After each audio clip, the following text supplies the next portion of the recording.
loud. The talk of our keynote speaker, Professor Hadjioannou. He's going to present on media platforms and temporal disruption. I would like to say a few words about you. Yes, so Professor Hadjioannou is an associate lecturer in philosophy at the University of Nicosia, Cyprus, and the research associate at Digits. He was awarded his PhD in philosophy at the University of Sussex in 2015 and specializes in 20th century continental philosophy with an emphasis on phenomenology. He was awarded Government of Ireland postdoctoral scholarship and was also a postdoctoral researcher in philosophy at Sofia University, as well as a DEA research grant. He edited Heidegger and After, the Routledge Handbook of Phenomenology of Mindfulness and Towards a New Human Being, and Heidegger on Technology. Also, I wanted to mention the nice podcast you just launched. I don't remember the name, but it's on Kant's Talk. Kant Talk 2.0, and they are produced by Goethe Institute, and they are on Kant's philosophy on various topics. And we have invited Kant experts for every episode. And yeah, it's on the occasion of 300 years since the birth of Immanuel Kant. So I think you can, if you Google them, you'll find them. Kant It's Talk a fun podcast. Anyway, the floor is yours. Thanks for coming and joining us for this conference. Yeah, just a sec though, because the floor is mine, but I am not. You're not ready. Yeah. My computer just crashed, as it always happens. Of 2 course. minutes. Yeah, mine was restarting as I was speaking, so I can't wait. I'm sorry. Well, I introduce you to Professor Egan. She's our colleague in the department. And thanks for coming. Yeah, the Chris and Jen will come and go with meetings, presentations. I've been bombed by emails right now with voting and. Okay, really, I'm having problems now. Just a sec. I'm sorry.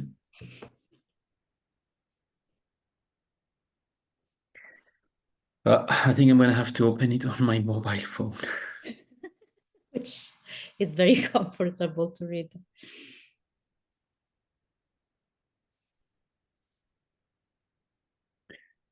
Okay, just a sec.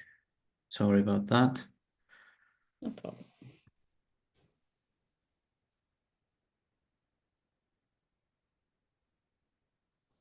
How do I share my screen, by the way? I gave you the privilege.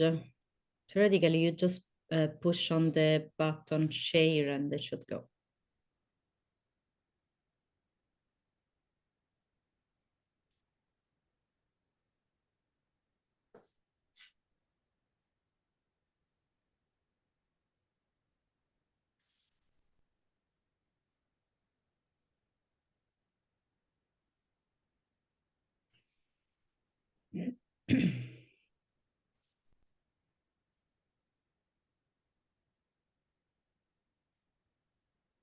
Can you see it? No.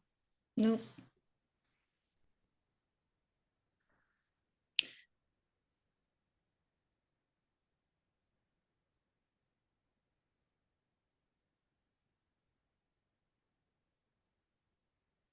Now we do.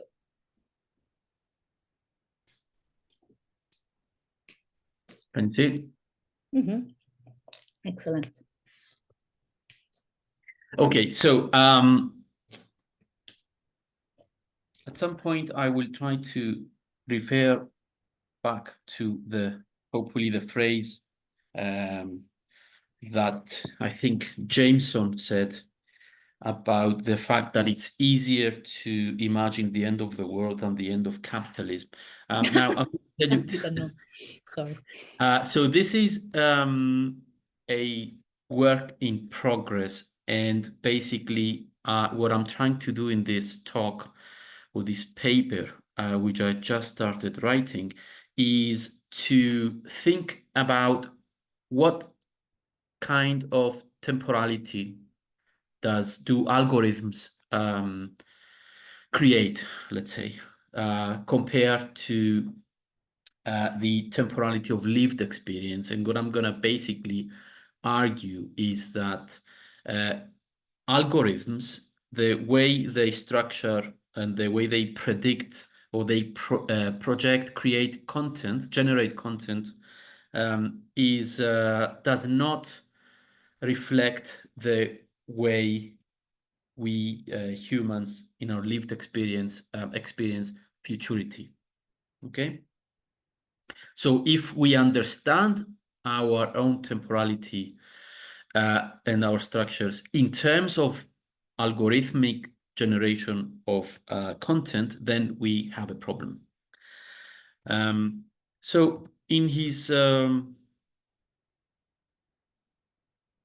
paper entitled "Populism and the Mirror of Technology," Michelangelo, who is a colleague of mine with whom I am, whose work I am critically analyzing, gives a rather complex argument, which defines populism. He tries to define populism in terms of temporality. Now, populism is important because it is something that has exploded with the explosion of social media, it seems, and I think in the States you are experiencing it firsthand. So in this context, Michelangelo argues that synchronic or episodic analysis of populism fail to do justice to how populism operates. Specifically, they underemphasize the political dimensions of populism. And he argues that a diachronic approach is more appropriate because it allows for the so-called structural indeterminacy, which is implicated in political practice, to become manifested. So the political, so what is being missed is the political aspect of populism. So he follows post-Marxist theorists such as Laclau and Mouffe and Stavrakakis and others, and he theorizes the political as that which has a disruptive potential that aims at reordering existing power structures, so power relations. So the political is that which has a disruptive potential, okay? And he argues that synchronic temporality cannot account for such a disruption because it understands the political future as an extension of, or as of the determined past, present, and past. It's only a diachronic approach to time which allows for the indeterminacy, the indeterminate character of the future to open up, and thus to properly understand the disruptive essence of the political, which is part and parcel of populism. So the condition of possibility that enables the populism is the indeterminate character of the social, and indeterminacy is the ground zero of populist politics. So the indeterminate character, this openness, this sense of incompleteness and unfinished business that gives room, that demands even for completion, and thus enables political agency to emerge, where the political subject feels free to exercise their choice, determining the future through projections, through political projections of their own, and through creating symbolisms, which are actually kind of arbitrary symbolism. So they refer to the people and they fill in the content of the people as they wish.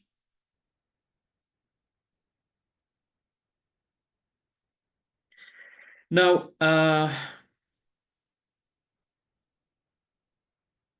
but what I wonder, though, is about where is this indeterminacy coming from, and how these post-Marxists understand where indeterminacy is coming from and how it works. So I would like to press on that point and ask what sort of temporality this is, what sort of futurity is this, where is this indeterminacy coming from? So if we, sorry, just a sec.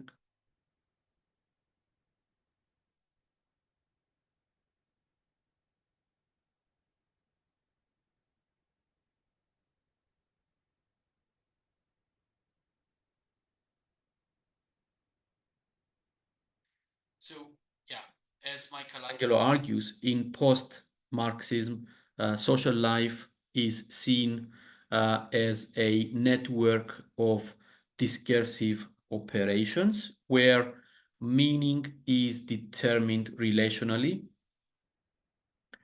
and meaning is also historically and unstably constituted, something which results in the polysemy. Polysemy means multiple meanings, and the overdetermination of the social.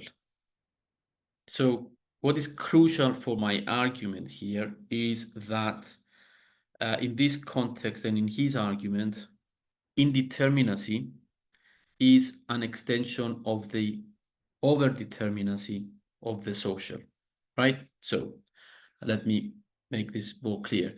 So basically, whereas on social media platforms, we have a multiplication of interactions and meaningful contexts and nexuses, and therefore we have also competing interpretations of what the people are. So we have a so-called overdeterminacy, right? We have too many determinations. That kind of explodes the whole meaningful nexus and forces the subject to make decisions and experience indeterminacy. Due to overdetermination, experience indeterminacy, which opens up the possibility for political action and political choices, right? So it opens up the future. Now, what sort of temporality, though, is this creating? If we were to discern what diachronic temporality amounts to in this context, we would say that it is a temporal experience whereby the past or pastness is conceptually overdetermined, right? So in the past, we have a multiplicity of meanings, too many interpretations, and many of them are competing and incompatible. So we have conceptual contingency, and we have incompatibility due to the many meanings that are in the many determinations. And this creates unresolved tensions that mean that we need to, in order to complete our experience, we need to simplify, right? So there is an urgency in simplifying overdetermination.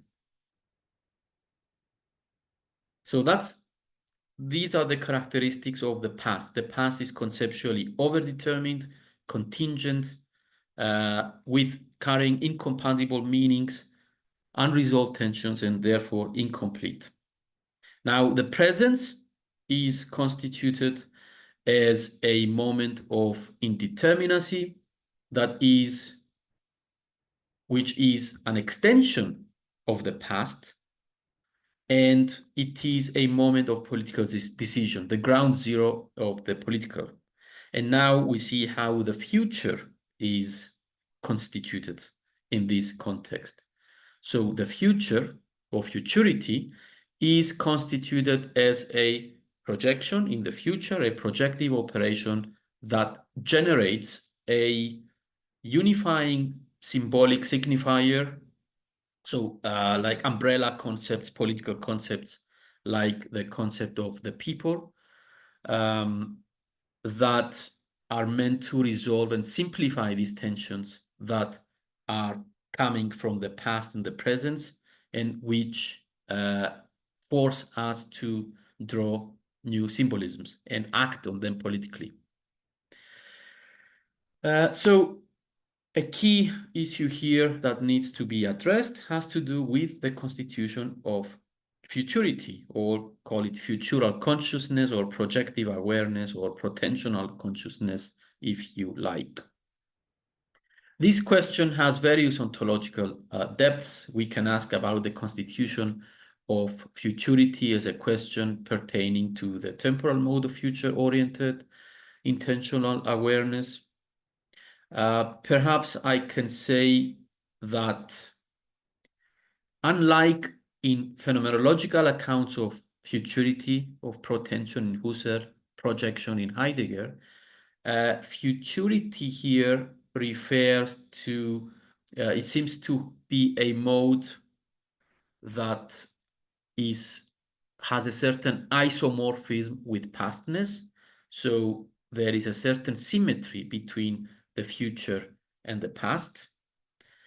It seems that the future is derivative to pastness. It derives from it.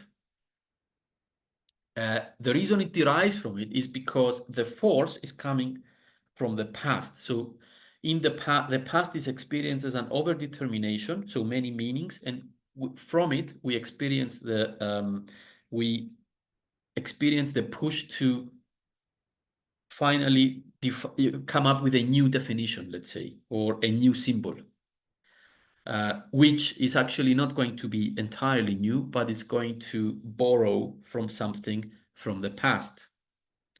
And so the future is constituted as a part of the past, since its content is conceived as an act of determining what was already a part of the overdetermined past.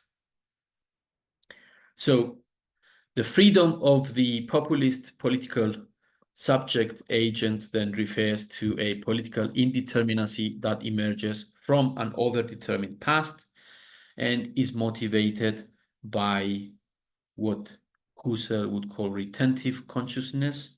So it retains, let's say, information from the past, or what Heidegger would call throwness. And this determines the protensions, extends into the future. As a result, and this is a key argument I'm making, temporal disruption or interruption, or political disruption or interruption, is actually a power of retention. It's a power of retentional consciousness imposing itself on protensional consciousness. So the past, more or less, the past comes to define the future in a way that the future is in no way open to real possibilities or different possibilities.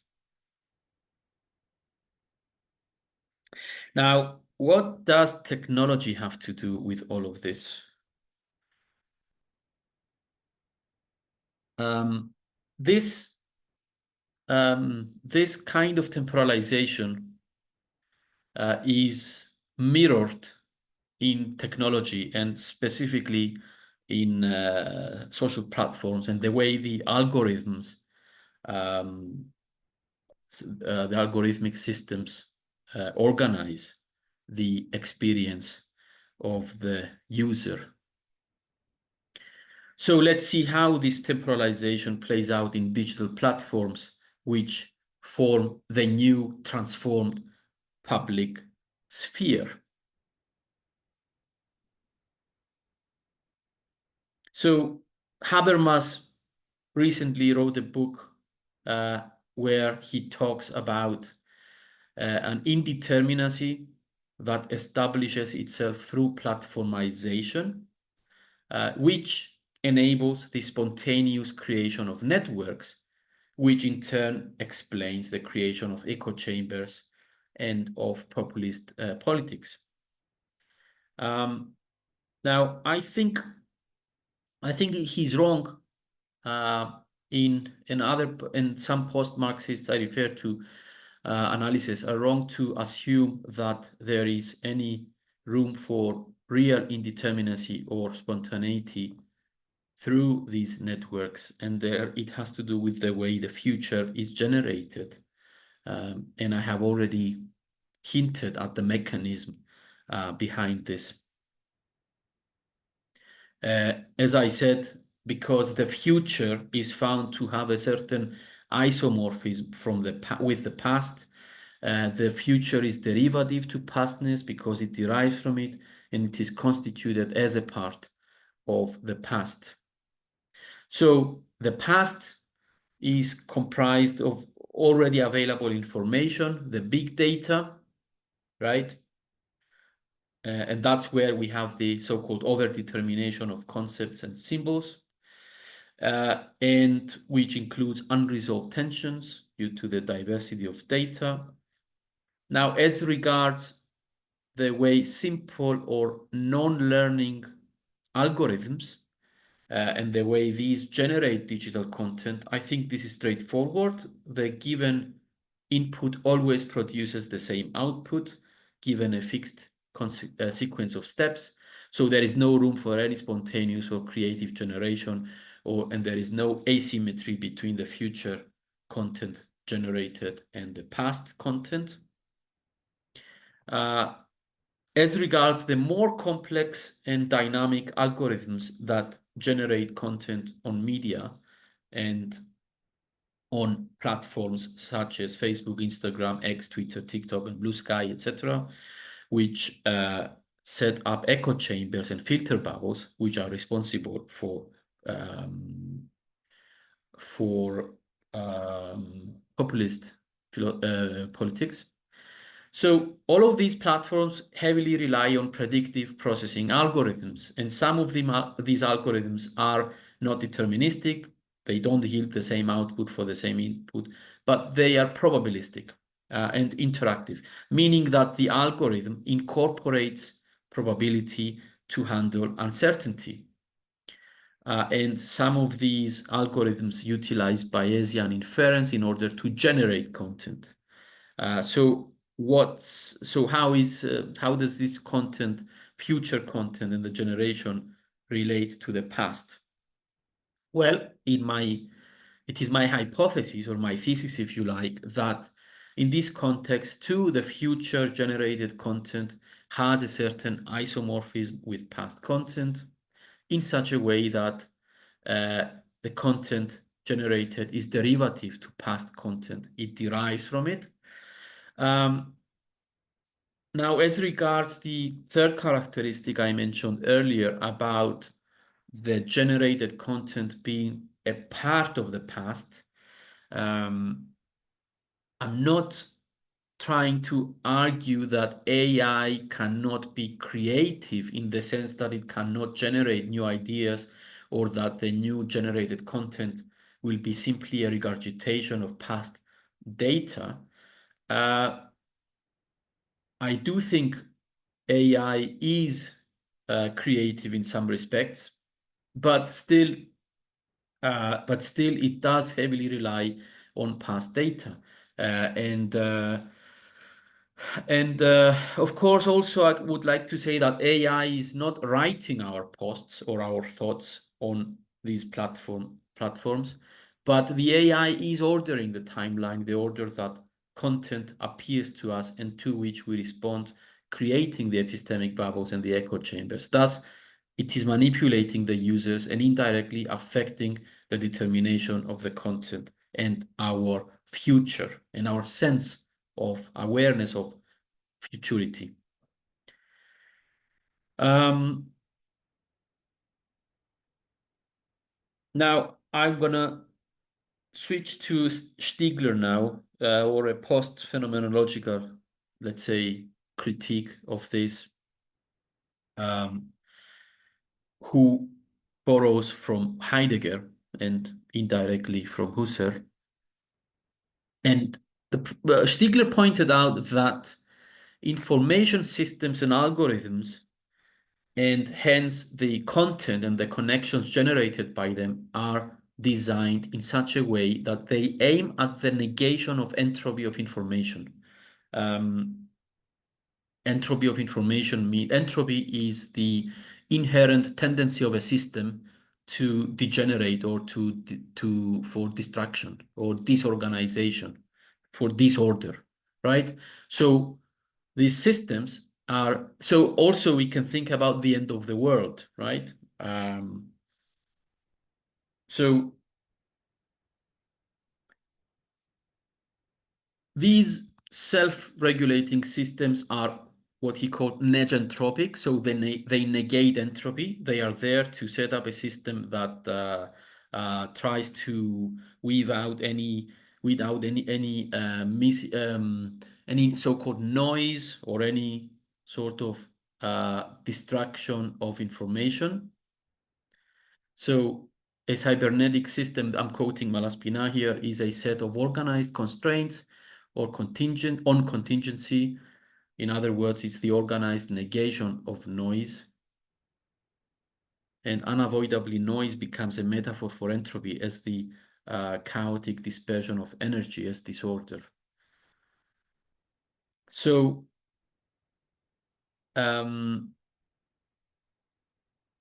so the argument Stigler made that is important, and I'm gonna wrap it up somewhere here, that is important for the purposes of this paper is this. It's that cybernetic systems and the algorithmic society, the algorithmic public space they generate is negentropic, which means that the capitalist system organizes the algorithm and ultimately controls the platform by setting up a so-called negative protection, or projection into the future, whereby the future becomes calculable and thus determinate and controlled. And the data economy has established an industrial and automatized production of pretensions that amounts to guiding them by remote control, or in other words, it amounts to their annihilation. Hence, the possibility of real disruption and real indeterminacy becomes severely undermined.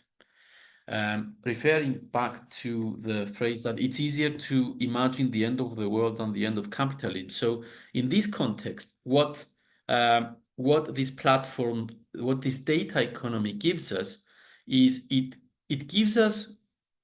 does give us an image of the end of the world, right? Because you have all these movies around the apocalyptic catastrophe, the end of the world, but somehow it is, it doesn't really give us a real pretension, real openness, and real disruption, right? Because real disruption would come if we could also see the end of the system that produces this pretension. So the end of capitalism, for example. I'm going to stop here and thank you for listening to me. Thank you so much for this perfect presentation. It really ties up with the previous talk we had. So questions for us? Can you stop the sharing, please, so we can see each other? Yeah.